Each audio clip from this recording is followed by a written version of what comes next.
किसी चीज को पढ़ लीजिए, समझ लीजिए। सिर्फ कहने के लिए कहना नहीं होता कि आपको कुछ कहना है, कुछ कहना है, कुछ कहना है। इमरजेंसी को पहले जानिए। अभी आपको ये तक नहीं पता इमरजेंसी है क्या, लेकिन आपको ज्ञान देना है कि इमरजेंसी पर बनी फिल्म प्रोपेगेंडा है, क्योंकि आपको चाहिए कि जो है पेड़ खड़ा करके आगे पीछे हीरो हीरोइन नाचे, फूल ऐसे ऐसे मिले, वही आपको सिनेमा लगता है। बाकी कुछ दिखा दो तो आपको प्रोपेगेंडा लगता है, क्योंकि वो आपको एजेंडा का सूट नहीं करता। करवाई होगी। मैंने गलत नहीं बोला, ये सत्ता बोर्ड किसकी नसबंदी करवाई थी? पूछिए आप पिताजी से जाकर। वो मात्र आयरन लेडी थी जिन्होंने पाकिस्तान के 2 टुकड़े करे।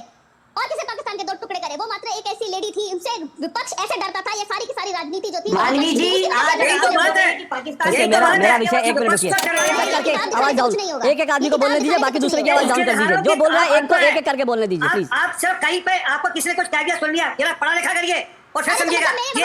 ये है खालिस्तान का सच, ये है इंदिरा गांधी का सच। जय श्री राम दोस्तों, सच को छुपाना और झूठ को फैलाना भारत का ये खेल पुराना है, पर सच प्रताड़ित हो सकता है, पराजित नहीं। यही हो रहा है गोधरा कांड पे, जिसका सच अब सबके सामने है। आइए देखते हैं इसी पे जोरदार डिबेट, जिसमें अशोक श्रीवास्तव और आरपी सिंह ने कांग्रेस की चमची को जम के लताड़ा। आइए देखते हैं जोरदार डिबेट। इस गोधरा के सच को जिसने झूठ साबित करने की कोशिश की, गोधरा के असली गुनाहगार तो वो हैं। वो लोग तो चलिए, जो लोग अदालती ट्रायल में है वो हो गए, लेकिन वो लोग जिन्होंने इस गोधरा के सच को छुपाया, क्या देश को आज ये नहीं जानना समझना चाहिए आखिर वो लोग कौन लोग थे और जिन्होंने इस तरह से पूरी की पूरी स्क्रिप्ट को बदलने की कोशिश की, और उनकी क्या मंशा थी। मैं मोटे तौर पर मानता हूं गोधरा के 3 बड़े गुनाहगार हैं, 3 बड़े गुनाहगार, छोटे छोटे बहुत हो सकते हैं। उसमें एक डॉक्टर मनमोहन सिंह उस वक्त देश के प्रधानमंत्री थे। अगर वो प्रधानमंत्री थे तो इस तरह से उनके प्रधानमंत्री काल में आखिर ऐसा कैसे हो सकता है कि उनका रेल मंत्री एक फर्जी जांच रिपोर्ट तैयार करवाता है, एक फर्जी जो है आयोग बैठाता है, और वो आयोग कहता है कि जो साधु संत उसमें थे वो आग लेकर आ रहे थे और उससे जो है आग लग गई। वो ये कहते हैं कि अंदर जो लोग थे वो चूल्हे पर कुछ रोटी बना रहे थे, खाना बना रहे थे, उसके कारण ये पूरी स्क्रिप्ट अगर लालू यादव ने लिखी, सबसे बड़े गुनाहगार लालू यादव हैं जो उस वक्त रेल मंत्री थे, और सिर्फ 4 महीने के अंदर उनके रेल मंत्री रहते पूरी रिपोर्ट तैयार हो गई। 4 महीने में नानावटी कमीशन इसकी पहले से जांच कर रहा था, उसके बावजूद उन्होंने एक और कमीशन बनाया सिर्फ इस बात को, गोधरा के सच को छुपाने के लिए। नहीं, तीसरे गुनाहगार उस वक्त यूपीए की चेयरपर्सन सोनिया गांधी। मैं मोटे तौर पर मानता हूं ये 3 लोग गुनाहगार हैं जिन्होंने इस सच को देश से छुपाने की कोशिश की। मानवी तनेजा, आपने, मुझे नहीं मालूम आपने फिल्म देखी या नहीं देखी, कुछ लोग इसे प्रोपेगेंडा फिल्म कह रहे हैं, क्या कहेंगे आप? देखिए, मेरे को बहुत दुख लग रहा है कि इस वक्त जो बॉलीवुड है वो 2 हिस्सों में बंट चुका है। एक बॉलीवुड जो सिर्फ एंटरटेनमेंट के तहत पिक्चर बनाता है, जो लोग देखना पसंद करते हैं, और दूसरा जो है वो सत्तावुड बन चुका है। कहीं ना कहीं प्रोपेगेंडा के तहत वो पिक्चर बनाते हैं, जैसे पहले आई कश्मीर फाइल्स, फिर केरला स्टोरी, अब कंगना की आने वाली इमरजेंसी, और ये साबरमती रिपोर्ट। तो कहीं ना कहीं ये सिर्फ एक प्रोपेगेंडा के तहत बनाते हैं, जो लोग मुझे लगता है पसंद नहीं करते हैं। दूसरी बात मैं बोलना चाहती हूँ कि अगर आपको इतिहास दिखाना ही है तो बीबीसी की डॉक्यूमेंट्री आई थी 2023 में। 2023 में आपने बीबीसी की डॉक्यूमेंट्री को बैन कर दिया, तो बीबीसी की डॉक्यूमेंट्री भी इसी चीज पे थी, गोधरा कांड पे, तो आप उसको दिखाने देते, उसको आपने बैन कर दिया। लेकिन ये सत्तावुड ने प्रोड्यूस करी है, ये जो डायरेक्शन है वो सत्तावुड से है, इसलिए आप उसको दिखाना चाहते हैं। कहीं ना कहीं आपके फैक्ट्स यहाँ पे ठीक नहीं है, क्योंकि पिक्चर में सच्चाई कुछ और थी, दिखाई कुछ और गई। एक सवाल पूछूं, मानवी तनेजा, एक सवाल पूछूं, आपने कहा इमरजेंसी प्रोपेगेंडा फिल्म, आपने इमरजेंसी देखी है या आपकी एक मिनट मेरा सवाल पूरा हो जाए। आपकी जो उम्र है वो उस उम्र में जाहिर सी बात है आपने इमरजेंसी देखी नहीं होगी, जो इमरजेंसी थी। आपने अभी फिल्म भी नहीं देखी, आपने अभी इमरजेंसी भी नहीं देखी, और आप बिना फिल्म को देखे, बिना इमरजेंसी को देखे, बिना इमरजेंसी को अनुभव किए आपने छूटते ही कह दिया प्रोपेगेंडा फिल्म है। किस आधार पर? देखिए, ये 2024 से पहले रिलीज होने वाली थी इमरजेंसी। नहीं, मैं ये नहीं कह रहा, मेरा सवाल समझिए ना। अरे मानवी जी, मेरा सवाल समझिए, एक मिनट, मेरा सवाल समझिए ना। मेरा सवाल क्या है, मैं कह रहा हूँ आप, अरे सवाल समझिए। आप कह रही है प्रोपेगेंडा फिल्म है, फिल्म अभी आई नहीं, फिल्म आपने देखी नहीं, ठीक है ना, इमरजेंसी आपने देखी नहीं, मैं आप किस आधार पे कह रही हैं? जवाब दे रही हूँ, आप वो सुनना नहीं चाह रहे। देखिए, 2024 से पहले की वो रिलीज होने वाली थी, कहीं ना कहीं करते अब वो जनवरी में रिलीज हो रही है, क्योंकि कहीं ना कहीं सत्ता पक्ष को भी पता है कि वो पिक्चर रिलीज होएगी तो बहुत क्योस मच सकता है, क्योंकि जिस हिसाब से उन्होंने वहां पे सरदारों की छवि दिखाई है वो ठीक नहीं दिखाई है। नहीं तो ये पिक्चर काफी पहले रिलीज हो जाती, कितनी बार इसकी डेट पोस्टपोन हुई है। कहीं ना कहीं आप एक वर्ग को टारगेट कर देते हैं, कहीं ना कहीं आपसे प्रोपेगेंडा का जो प्रोपेगेंडा के तहत बनाते हैं। मैं यहाँ पे 2-3 उदाहरण दे देती हूँ। नहीं, मैं आपसे कश्मीर पूछता हूँ फाइल्स को इमरजेंसी के बारे में कितना जानती हैं आप?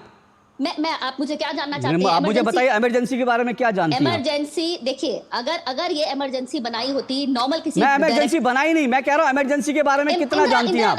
इंदिरा गांधी जी के ऊपर है इमरजेंसी। इमरजेंसी क्या है? आयरन लेडी इमरजेंसी क्या है? देखिए, जब विपक्ष एक तरफ हो गया था तब इंदिरा गांधी जी ने इमरजेंसी लगाई थी। तो क्या हुआ था उस वक्त?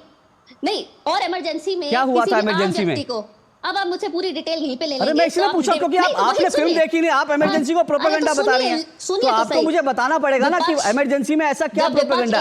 अगर देखिए प्रोपेगेंडा क्या होता है, सुनिए ना, अरे सुनिए ना, प्रोपेगेंडा वो होता है कि जो सच से अलग होता है। आप ये कहना, मैं आपसे पूछ रहा हूँ इमरजेंसी में क्या हुआ था, आप कितना जानती हैं? बता रही हूँ, इमरजेंसी में आम आदमी को कोई दिक्कत नहीं हुई। आम आदमी जैसे रह रहा था वैसे ही रह रहा था।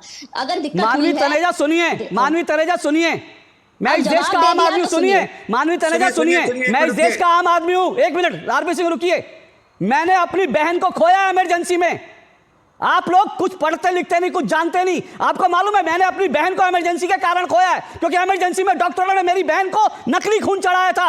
और आप लोग कह रहे हैं इमरजेंसी प्रोपेगेंडा है। कितने लोगों की जाने गई थी, कितने लोगों को सिगरेट के बट से जलाया गया था। आपको या तो आप पढ़ लिख कर आइए इमरजेंसी। दिक्कत है, एक मिनट की आवाज बंद कीजिए, आवाज बंद कीजिए, आवाज बंद कीजिए, आवाज बंद कीजिए, एक मिनट रुकिए। पहले आप किसी चीज को पढ़ लीजिए, समझ लीजिए। सिर्फ कहने के लिए कहना नहीं होता कि आपको कुछ कहना है, कुछ कहना है, कुछ कहना है। इमरजेंसी को पहले जानिए। अगर फिल्म के आपको एतराज हो सकता है, बिल्कुल हो सकता है, कोई दिक्कत नहीं है। आप किसी फिल्म को लेकर कह सकते हैं प्रोपेगेंडा फिल्म है, लेकिन अभी आपने फिल्म देखी नहीं, अभी आपको यह तक नहीं पता इमरजेंसी है क्या, लेकिन आपको ज्ञान देना है कि इमरजेंसी पर बनी फिल्म प्रोपेगेंडा है। क्योंकि आपको चाहिए कि जो है पेड़ खड़ा करके आगे पीछे हीरो हीरोइन नाचे, फूल ऐसे ऐसे मिले, वही आपको सिनेमा लगता है।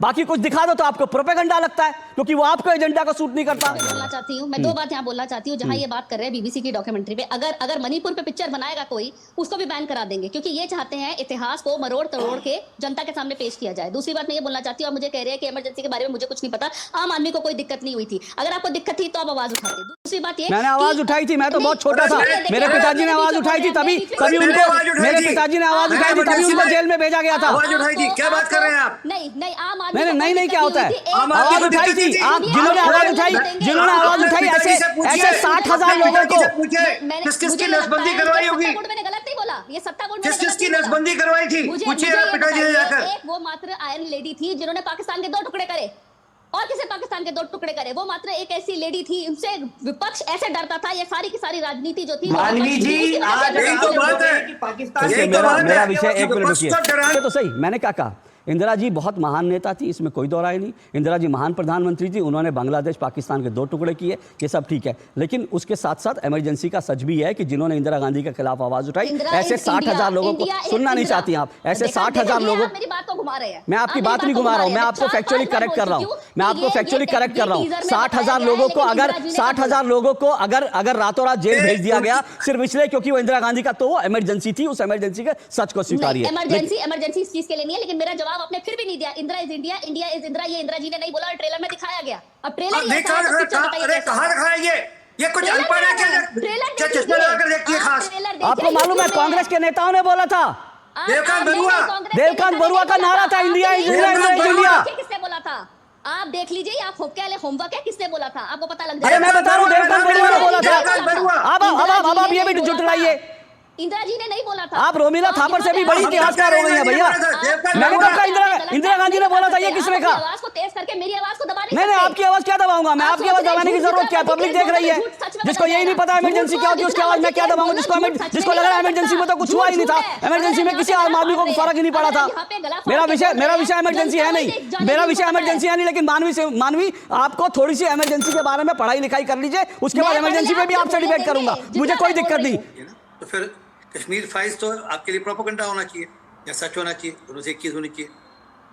कश्मीर को जिसने भुगता वो समझेगा। दिखा रहे हैं पूरा नहीं, आप आधा सच दिखा रहे हैं पूरा नहीं, और वहाँ पे सिर्फ एक ही वर्ग को आप दिखा रहे हैं कि वो इतना टॉर्चर में रहा है, ऐसा कुछ नहीं है। आपने उसको फिर आधा सच दिखाया, इसे कहीं ना कहीं लोगों का फिर आपके ग्रैंड पेरेंट्स ने आपको सच नहीं बताया। सुनिए, बताया, पूरा सच बताया है मुझे। आपके ग्रैंड पेरेंट्स ने आपको सच बताया नहीं, और आपके ग्रैंड पेरेंट्स, एक मिनट सुनिए ना, किस तरीके से उन्होंने मुसलमानों ने उनकी मदद करी, और उन्होंने पनाह जो लिया वो मुसलमानों के घर में लिया था, ये बताया था मुझे। तो आधा सच ही दिखा रहे 5 हैं। लाख जो मुझे उन्होंने बताया, मैं वही बता रही हूँ आपको। 5 लाख जो कश्मीरी पंडित वहां से निकाले तो ऐसे निकाले गए। मैं आपने क्योंकि खालिस्तान की बात कर दी। अरे रुको ना एक मिनट, रुको माननीय एक मिनट, रुको एक एक करके आवाज डाउन, एक एक आदमी को बोलने दीजिए, बाकी दूसरे की आवाज डाउन कर दीजिए। जो बोल रहा है एक को एक एक करके बोलने दीजिए प्लीज। आप सिर्फ कहीं पे आपको किसी ने कुछ कह दिया सुन लिया, जरा पढ़ा लिखा करिए और फिर समझिएगा।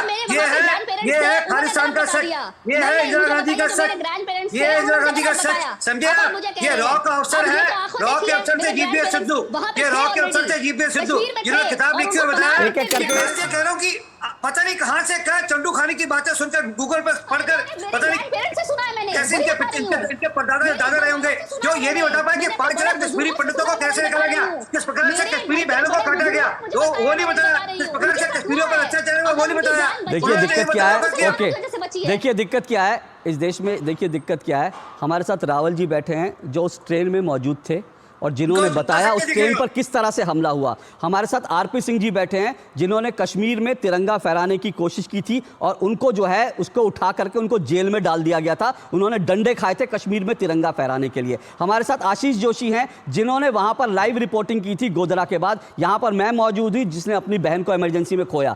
लेकिन इकोसिस्टम क्या है जो जिसमें मानवी जी जैसे लोग पलते हैं बढ़ते हैं, वो इकोसिस्टम है। रावल जी झूठ बोल रहे हैं, आशीष जोशी झूठ बोल रहे हैं। वो तो घूमने गए थे, वो तो डल में जो है आरपी सिंह जी वो कर रहे थे और मेरी बहन को किसी ने नहीं मारा, वो तो जो है मेरी बहन। तो आप सबका सच जो है अस्वीकार कर दो। कश्मीर में जो कुछ हुआ वो भी नहीं हुआ, उनके दादाजी ने उनको जो कहानी सुनाई वो कहानी सच है, बाकी सबका जो सच है वो झूठ है। तो आपके दादाजी का सच होगा, आपके दादाजी को किसी ने बचाया होगा, लेकिन 5 लाख लोगों ने जिन्होंने भागे और वो लोग जिनको घर में मुसलमानों ने पनाह दी और जिनको पनाह देकर जिनका पता दे दिया उनका सच भी है। मानवी जी आज सच आपका नहीं होता, जो सच आपने देखा आपने सुन लिया, आपने व्हाट्सएप पे पढ़ लिया वही सच नहीं होता। इस देश का दूसरा सच भी है, थोड़ा पढ़ना लिखना भी चाहिए। जब मॉडलिंग से फुर्सत मिले थोड़ा इतिहास को पढ़ लीजिए और कम से कम भारत की सर्वोच्च न्यायालय पर यकीन रखिए। ये नहीं कि बीबीसी ने कह दिया वो सच है, क्योंकि वो गोरे चिट्टे लोग हैं। बीबीसी है वो कहेगा वो सच है क्योंकि बीबीसी ये जो दिमाग में घुसी हुई है ना कि अंग्रेजों ने हम पर रूल किया तो गोरा चिट्टा जो होगा